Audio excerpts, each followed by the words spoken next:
Hi, I'm Jessica with Eagle Creek, and this is our SignalSearch TSA lock. It's a Travel Sentry certified lock with a 3-dial combination. It's called SignalSearch because there's a small red button at the bottom that lets you know if TSA has been in your bag while going through inspection because it actually pops up. When you get this lock, it comes with a combination of 000, but you can personalize it. Let me show you how.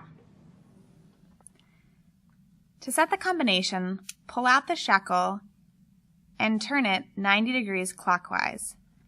Then press and hold down the shackle while you set the lock. Choose your combination and then pull the shackle out and try it.